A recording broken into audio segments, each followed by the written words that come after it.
നമസ്കാരം. രണ്ടിടത്താണ് രാഹുൽ ഗാന്ധി MP സ്ഥാനാർത്ഥിയായിട്ട് മത്സരിച്ചത്. വയനാടാണ് ശരിക്കും പുതിയൊരു ഇലക്ഷൻ ഉണ്ടാവുക എന്ന് ഞങ്ങൾ ഇലക്ഷൻ ദിവസം തന്നെ പറഞ്ഞായിരുന്നു അല്ലെ. തീർച്ചയായിട്ടും അത് പ്രിയങ്ക ഗാന്ധി ആയിരിക്കും മത്സരിക്കുക എന്നുകൂടെ പറഞ്ഞായിരുന്നു. കാര്യം അത് നമ്മൾ പറഞ്ഞത് എന്താ വെച്ച് കഴിഞ്ഞാൽ ഏറ്റവും സേഫ് ആയുള്ള ഒരു സ്ഥലമാണ് ശരിക്കും ഈ രാഹുൽ ഗാന്ധി വിടാൻ സാധ്യത. രണ്ട് സ്ഥലത്തും നല്ല ഭൂരിപക്ഷം ലഭിച്ചിട്ടുണ്ട് എന്നതിലപ്പുറത്തേക്ക് കേരളം കുറച്ചുകൂടെ വിശ്വസിക്കാൻ കഴിയുന്ന ഒരു സ്ഥലമാണ് വയനാട് എന്നുള്ള രീതിയിലേക്ക് മാത്രമാണ് പ്രിയങ്ക ഗാന്ധി നമ്മൾ അന്ന് പറഞ്ഞത് പ്രിയങ്ക ഗാന്ധി മത്സരിക്കും അവിടെ എന്ന് പറഞ്ഞു. ഞങ്ങൾ കേരളത്തിൽ ആദ്യമായിട്ട് ആ ന്യൂസ് നല്ല രീതിയിലേക്ക് കൂടിയിട്ട് പ്രിയങ്ക ഗാന്ധി തന്നെ ആയിരിക്കും വയനാട് ഒരുക്കിക്കോളൂ എന്ന് പറയുന്നത് നമ്മൾ ന്യൂസ് ചെയ്തിട്ടുണ്ടായിരുന്നു അല്ലെ. അപ്പം ഞങ്ങൾ ആ ഒരു കാൽക്കുലേഷനിലാണ് ശരിക്കും, അതായത് എന്താണ് പറയാ, ഏറ്റവും കൂടുതൽ സേഫസ്റ്റ് ആയിട്ടുള്ള ഒരു സ്ഥലത്ത് മാത്രമാണ് രാഹുൽ ഗാന്ധി മാറി പ്രിയങ്ക ഗാന്ധിക്ക് ഒരു സ്ഥാനം കൊടുക്കുക എന്നുള്ളതാണ്. അതിനപ്പുറത്തേക്ക് നമ്മൾ സംസാരിക്കുന്നത് എത്രത്തോളം ഭൂരിപക്ഷം ഉണ്ടാവും എന്നൊക്കെയാണ്. നമ്മുടെ രാഹുൽ ഗാന്ധിയെ പോലെ തന്നെ പ്രിയങ്ക ഗാന്ധിയെ വല്ലാത്ത രീതിയിലേക്ക് ഇഷ്ടപ്പെടുന്ന സ്ഥലത്ത് തന്നെയാണ് പ്രിയങ്ക ഗാന്ധി വരുന്നത്. പ്രിയങ്ക ഗാന്ധിക്കും ശരിക്കും എനിക്ക് തോന്നുന്നത് വയനാട് വല്ലാതെ അങ്ങ് ഇഷ്ടപ്പെടുന്നത്. മറ്റുള്ള സ്ഥലങ്ങളെ അപേക്ഷിച്ച് വയനാട് വല്ലാത്ത നെഞ്ചിലേറ്റിയാണ്. ഗാന്ധി കുടുംബത്തെ നെഞ്ചിലേറ്റിയ ഒരു സ്ഥലമാണ് വയനാട്. പറയാം. തീർച്ചയായിട്ടും വയനാടിനെ സംബന്ധിച്ചിടത്തോളം ദേശീയ തലത്തിൽ വളരെ പ്രാധാന്യമുള്ള ഒരു പേരായി, നേരത്തെ പ്രാധാന്യമില്ല എന്നല്ല, പക്ഷെ രാഷ്ട്രീയ പ്രാധാന്യമുള്ള പേരായി മാറിയ ഒരു പശ്ചാത്തലത്തിലാണ് വയനാട്ടിൽ രണ്ടാമതും തെരഞ്ഞെടുപ്പ് നടക്കുന്നത്. രണ്ടാമതും അവിടെ രാഹുൽ ഗാന്ധി തെരഞ്ഞെടുപ്പിൽ മത്സരിക്കുന്നു.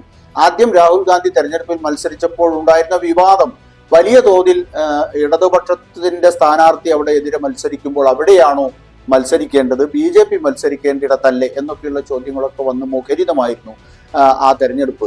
അതിനുശേഷം രാഹുൽ ഗാന്ധി വീണ്ടും മത്സരിക്കാൻ വരുന്നു 24.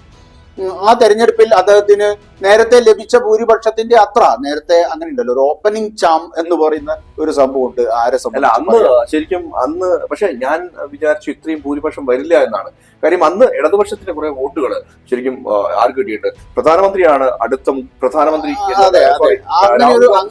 രാഹുൽ ഗാന്ധിയാണ് അടുത്ത പ്രധാനമന്ത്രി എന്നുള്ള രീതിയിലേക്കുള്ള ഇന്ത്യയിൽ രാഹുൽ ഗാന്ധിയുടെ നേതൃത്വത്തിൽ ഒരു ഭരണകൂടം വരും, അദ്ദേഹമായിരിക്കും പ്രധാനമന്ത്രി എന്നൊരു നറേറ്റീവ് അന്നുണ്ടായിരുന്നു. അതോടൊപ്പം തന്നെ അന്ന് ശബരിമലയുടെ വിഷയം ഉൾപ്പെടെയുള്ള ഒരുപാട് കാര്യങ്ങൾ വളരെ അനുകൂലമായിട്ടുള്ള ഒരു തരംഗം UDF ഉണ്ടാക്കുന്ന സാഹചര്യമൊക്കെ ഉണ്ടായിരുന്നു. പക്ഷേ ഈ തെരഞ്ഞെടുപ്പിൽ അതൊന്നുമില്ല എന്നൊക്കെ പറഞ്ഞിട്ടുണ്ടായിരുന്നു. കാരണം ഇവിടുത്തെ ഇടതുപക്ഷം തന്നെ ഇന്ത്യ സഖ്യം അധികാരത്തിൽ വരാൻ പോകുന്നില്ല എന്ന് പ്രത്യക്ഷമായും പരോക്ഷമായും പിണറായി വിജയൻ ഉൾപ്പെടെ അതുപോലെ തന്നെ MP ഗോവിന്ദൻ ഉൾപ്പെടെയുള്ള ആളുകളൊക്കെ പറഞ്ഞ സാഹചര്യത്തിൽ പ്രധാനമന്ത്രിയാകാൻ ഏതായാലും രാഹുൽ ഗാന്ധി ഇല്ല എന്ന് കരുതിയ കുറെ ആളുകൾ അദ്ദേഹത്തിന് വോട്ട് ചെയ്തിട്ടില്ല ഇത്തവണ. അതുകൊണ്ട് തന്നെ കഴിഞ്ഞ തവണത്തേക്കാൾ കുറച്ച് ഭൂരിപക്ഷം ഇത്തവണ കുറഞ്ഞു പോയിട്ടുണ്ട് എന്ന് നമ്മൾ കാണേണ്ടതുണ്ട്. പക്ഷേ അത് ഇടതുപക്ഷത്തിന്റെ വോട്ടാണ് എന്നുകൂടെ പറയണം. ആയിരിക്കും, സ്വാഭാവികമായിട്ടും അങ്ങനെയാണ്. അതേസമയം ഈ തെരഞ്ഞെടുപ്പിലും അദ്ദേഹം 3 ലക്ഷത്തിൽ പരം വോട്ടുകളുടെ 4 ലക്ഷത്തോളം വോട്ടുകളുടെ ഭൂരിപക്ഷം അദ്ദേഹത്തിന് വയനാട് നൽകിയിട്ടുണ്ട് എന്ന് നമുക്ക് കാണേണ്ടതുണ്ട്. ആ മണ്ഡലത്തിലേക്കാണ്, ആ മണ്ഡലത്തിന്റെ പ്രത്യേകത എന്ന് പറയുന്നത് അത് കോൺഗ്രസിന്റെ അല്ലെങ്കിൽ ഐക്യജനാധിപത്യ മുന്നണിയുടെ ഒരു ബാസ്റ്റ്യനാണ് എന്ന് തന്നെ പറയാവുന്ന, ഒരു കോട്ടയാണ് എന്ന് തന്നെ പറയാവുന്ന ഒരു നിയോജക മണ്ഡലമാണ് വയനാട്. അവിടെ മുമ്പ് അത് രൂപീകരിച്ചതിന് ശേഷം മറ്റാരും ജയിച്ചിട്ടില്ല. നോക്കൂ, വേറൊരു കാര്യം കൂടെ എടുത്തു പറയേണ്ടത്, വയനാട് ശരിക്കും വല്ലാത്ത രീതിയിലേക്ക് വികസിച്ചു എന്ന് വേണം പറയാൻ. വയനാട് വലിയ രീതിയിലേക്ക് വളർന്നു എന്ന് വേണം പറയാൻ. അവിടെ ടൂറിസ്റ്റുകളൊക്കെ, ഞാൻ പറയുന്നത് അന്താരാഷ്ട്ര ലെവലിലേക്ക് വയനാട് അറിയപ്പെട്ടു എന്ന് വേണം പറയാൻ അല്ലെ. അപ്പോൾ ആ ടൂറിസ്റ്റുകൾ മറ്റുള്ള സംഭവങ്ങളൊക്കെ ഒരുപാട് ഒഴുക്കുകൾ കൂടി ശരിക്കും. അതിനെ തുടർന്ന് ഒരു സംഭവം പല ആളുകളും പറയുന്നത്, രാഹുൽ ഗാന്ധി വന്നാൽ ഞങ്ങൾക്ക് എന്താണ് ഒരു ബ്ലോക്ക് കൊണ്ട്, പക്ഷെ അതിനപ്പുറത്തേക്ക് വലിയൊരു സംഭവം നടന്നിട്ടുണ്ട്. അവിടെ ബിസിനസ് വലിയ പ്രാധാന്യം വന്നു. അതിനപ്പുറത്തേക്ക് വല്ലാത്ത രീതിയിലേക്ക് ഞങ്ങളുടെ ഒരു ശബ്ദമായി മാറാൻ സാധിക്കുന്നുണ്ട് എന്നതിനപ്പുറത്തേക്ക് വയനാട്ടിൽ രാഹുൽ ഗാന്ധി എന്നുള്ള ആള് വന്നിറങ്ങുമ്പോ തന്നെ വലിയ രീതിയിലേക്കുള്ള ജനക്കൂട്ടങ്ങൾ വരുന്നു എന്നുള്ള ഒരു ഭാഗത്തുള്ള ആക്ഷേപം. പക്ഷെ അതേസമയം കേരളത്തിൽ നിന്നും തമിഴ്നാട്ടിൽ നിന്നും കർണാടകയിൽ നിന്നും ഒക്കെയുള്ള എൻട്രി അവിടേക്ക് വരുന്നുണ്ട്. അത് വല്ലാത്ത രീതിയിലേക്ക് അവിടെ ടൂറിസം ഡെവലപ്മെന്റ് എന്ന് പറയുന്ന സാധനം ശരിക്കും വളർന്നിട്ടുണ്ട്. പഴയ വയനാടല്ല ഇപ്പോഴത്തെ വയനാട്. ഒരു 4-5 വർഷം മുമ്പ് നിങ്ങൾ യാത്ര ചെയ്യുന്ന സമയത്ത് അവിടെ പാർക്കിംഗ് സ്ഥലം പോലും ഇല്ലാത്തൊരു സമയമുണ്ട്. അവിടെ ഒരു വയനാടിന് ശരിക്കും വയനാട് ആക്കിയത് രാഹുൽ ഗാന്ധി, ഇപ്പോ ടി സിദ്ദീഖ്, അത്തരം ആളുകളൊക്കെ അവിടെ ഉണ്ട്. ശരിക്കും ആ നല്ല രീതിയിലേക്ക് തന്നെ ഡെവലപ്പ് ചെയ്തിട്ടുണ്ട് എന്ന് വേണം പറയാൻ. ഡെവലപ്മെന്റ് എന്ന് പറയുന്നത് ഒരുപാട് ആളുകൾക്ക് പണം കൊടുത്ത് സഹായിക്കുക എന്നുള്ളതല്ല കേട്ടോ. അത് ശരിക്കും തെറ്റാണ്. നമ്മുടെ സ്ഥലം, നമ്മൾ താമസിക്കുന്ന സ്ഥലം അല്ലെങ്കിൽ നമ്മൾ താമസിക്കുന്ന ജില്ലയിലേക്ക് മണി ഫ്ലോ വരിക എന്നുള്ളതാണ് ഒരു ഡെവലപ്മെന്റ് എന്ന് പറയുന്നത്. പഴയ കാലത്ത് ഒത്തിരി വർഷങ്ങളായിട്ട് എനിക്ക് വയനാടുമായി നല്ല ബന്ധമാണ്. കാര്യം പഴയ കാലത്ത് കയറി പോയിരുന്ന ഈ ആ ഒരു അവസ്ഥയല്ല ഇന്നുള്ളത്. പല സമയത്തും കർഷകരെ കൊണ്ട് മാത്രം ജീവിച്ച ഒരു കാലം ഉണ്ടായിരുന്നു അവിടെ വയനാട്. ശരിക്കും എടുത്തു പറയേണ്ട വിഷയത്തിന് അത്രയും ടൂറിസം അതിന്റെ വലിയ തോതിൽ വലിയ രീതിയിലേക്ക് കർഷകരെ കൊണ്ട് മാത്രം വളർന്നിരുന്ന ഒരു നാടായിരുന്നു. കർഷകന്റെ ഏറ്റെടുക്കമാണ് അവിടുത്തെ ഫിനാൻഷ്യൽ ഇത് കണക്കാക്കിയിരുന്നത്. പക്ഷെ ഇന്ന് അതല്ല. ഇന്ന് വലിയ രീതിയിലേക്ക് സ്ഥാപനങ്ങൾ തുടങ്ങി, വലിയ റിസോർട്ടുകൾ തുടങ്ങി, മറ്റുള്ള സംഭവങ്ങൾ തുടങ്ങി. മണി ഫ്ലോ എന്നുള്ള സാധനം ശരിക്കും വയനാട്ടിൽ നല്ല രീതിയിലേക്ക് തന്നെ നടന്നിട്ടുണ്ട് എന്ന് പറയാം. അവിടേക്കാണ് പ്രിയങ്ക ഗാന്ധി ഇപ്പൊ സ്ഥാനാർത്ഥിയായിട്ട് രംഗത്ത് വരുന്നത്. പ്രിയങ്ക ഗാന്ധിയെ കുറിച്ച് പറയുമ്പോൾ എനിക്ക് രണ്ട് വാക്കുകൾ പറയാനുണ്ട്. പ്രിയങ്ക ഗാന്ധിയെ കുറിച്ച് പറയുമ്പോൾ വല്ലാത്ത രീതിയിലേക്ക് ജനങ്ങൾ പ്രിയങ്ക ഗാന്ധി, ഞാൻ പലപ്പോഴും ശ്രദ്ധിച്ചിട്ടുള്ളതാണ്, രാഹുൽ ഗാന്ധി വരുന്ന ഒരു സമയത്തുള്ള ഒരു ജനങ്ങളല്ല പ്രിയങ്ക ഗാന്ധി വരുമ്പോൾ ഉണ്ടാവാം. പ്രിയങ്ക ഗാന്ധിയെ വല്ലാതെ ഇഷ്ടപ്പെടുന്നുണ്ട്. എന്താണ് അതിന്റെ കാരണം എന്ന് എനിക്കറിയില്ല.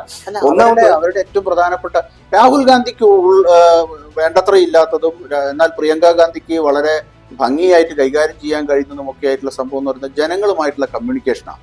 ജനങ്ങളുമായി ഇടപഴകുന്നതിന് വളരെ വൈകാരികമായി ജനങ്ങൾക്ക് അടുപ്പം തോന്നുന്ന തരത്തിൽ ഇടപെടാനുള്ള കഴിവ് രാഹുൽ ഗാന്ധിയെ അപേക്ഷിച്ച് പ്രിയങ്ക ഗാന്ധിക്ക് കൂടുതലാണ്. അത് നമ്മൾ കഴിഞ്ഞ തെരഞ്ഞെടുപ്പ് പ്രചാരണ കാലയളവിൽ ഉടനീളം അവരുടെ തെരഞ്ഞെടുപ്പ് യോഗങ്ങളിലുള്ള അവരുടെ ഇന്ററാക്ഷൻസ് അവിടുത്തെ ജനങ്ങളുമായി, കാരണം വലിയ പൊതുയോഗങ്ങളിൽ പോലും അവിടുത്തെ ആളുകളോടൊക്കെ തന്നോടാണ് സംസാരിക്കുന്നത് എന്ന് തോന്നുന്ന തരത്തിൽ സംസാരിക്കാനുള്ള ഒരു മിടുക്ക് പ്രിയങ്ക ഗാന്ധിക്ക് ഉണ്ടായിരുന്നത് കൊണ്ട് തന്നെ പിന്നെ കുറെ കൂടി തീക്ഷ്ണമായ വാക്കുകൾ, ആ വാക്കുകളുടെ ഫ്ലോ, അതൊക്കെ റെൻഡർ ചെയ്യാൻ കഴിയുന്ന അവരുടെ ഒരു ശരീരഭാഷ, ഇങ്ങനെ തുടങ്ങിയിട്ടുള്ള ഒരുപാട് അനുകൂലമായ ഘടകങ്ങൾ പ്രിയങ്ക ഗാന്ധിയെ സംബന്ധിച്ചിടത്തോളം ഒരു വ്യക്തിപരമായിട്ടുള്ള അനാലിസിസിൽ നമുക്ക് സ്ത്രീകളെ കൈയ്യെടുക്കാൻ ചുരുക്കും പ്രിയങ്ക ഗാന്ധിക്ക് വല്ലാത്തൊരു കഴിവുണ്ട്. സ്ത്രീകൾക്ക് പ്രഖ്യാപനം നടത്താനും പല സ്ഥലത്ത് ഇപ്പോ നമുക്കറിയാലോ പഞ്ചാബിലും അടക്കം പ്രഖ്യാപനം നടത്തിയ രീതിയിലേക്കൊക്കെ കൈകാര്യം ചെയ്യാൻ സംഭവം വിഷയങ്ങളിൽ നേരിട്ട് ഇടപെടുന്നതിന്റെ ഒരു ധീരത പ്രിയങ്ക ഗാന്ധി പ്രകടിപ്പിച്ച ഒട്ടേറെ സന്ദർഭങ്ങൾ ഉണ്ടായിട്ടുണ്ടല്ലോ. അപ്പൊ അത് മാത്രവുമല്ല, അവർക്ക് ഇന്ദിരാഗാന്ധിയുടെ കൊച്ചുമകളാണ് എന്ന് പറയുന്ന ഒരു പരിവേഷം കൂടി പലപ്പോഴും കൽപ്പിച്ചു കൊടുക്കുന്നതായിട്ട് നമ്മൾ കണ്ടിട്ടുണ്ട്. അതൊക്കെ കേരളീയരെ സംബന്ധിച്ചിടത്തോളം ഇന്ദിരാഗാന്ധിയോടൊക്കെ വലിയ വൈകാരികമായ അടുപ്പം പുലർത്തുന്ന ഒരു ജനതയാണ് എന്നതുകൊണ്ട് തന്നെ പ്രിയങ്ക ഗാന്ധിക്ക് അതും കൂടി അനുകൂലമായിട്ട് വരാനാണ് ഈ തെരഞ്ഞെടുപ്പിലെ സാധ്യത. തീർച്ചയായും പ്രിയങ്ക ഗാന്ധിക്ക് രാഹുൽ ഗാന്ധി കിട്ടിയ അതിലും ഭൂരിപക്ഷം കൂടാനാണ് സാധ്യത ഇപ്പോഴത്തെ ഈ ഒരു പോക്ക് കണ്ട്. കാര്യം അതിന് വേറെ വിഷയമുണ്ട്. ഭരണമാറ്റം വന്നിട്ടില്ലെങ്കിലും ഭരണചലനം ഉണ്ടായി. തീർച്ചയായും വലിയ പ്രതീക്ഷയും ആകാംക്ഷയും ഉണ്ടാവും. നമ്മുടെ ഒരു കാഴ്ചപ്പാടുള്ള പ്രിയങ്ക ഗാന്ധി ശരിക്കും രാഹുൽ ഗാന്ധിയിലും കൂടുതൽ വോട്ട് ഭൂരിപക്ഷം ഉണ്ടാവാൻ സാധ്യതയുണ്ട്. കാര്യം അത് വയനാട്ടിലെ ജനങ്ങൾ ഏറ്റെടുത്ത് അവരെ നല്ല രീതിയിലേക്ക് ഭൂരിപക്ഷത്തിൽ വീണ്ടും കയറ്റി അയക്കും എന്നുള്ളതാണ്. നന്ദി, നമസ്കാരം.